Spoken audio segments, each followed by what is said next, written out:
Hello viewers, उम्मीद है आप खैरियत से होंगे।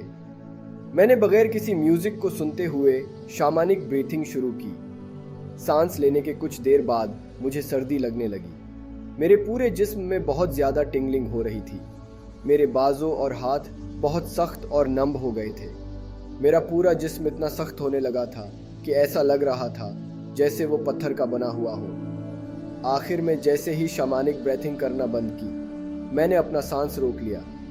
मुझे बहुत ज़्यादा सुकून और बेहतरी महसूस होने लगी। जिस्म का एहसास सिर्फ चंद सेंसेशंस और एनर्जीज के अलावा कुछ भी नहीं था। मेरा दिमाग और जिस्म खुशी और सुकून से भर गया। आखिरकार मैं बहुत हल्का और अच्छा महसूस कर रहा था। आज के लिए इतना ही। See you in the next video. Take care. Bye bye.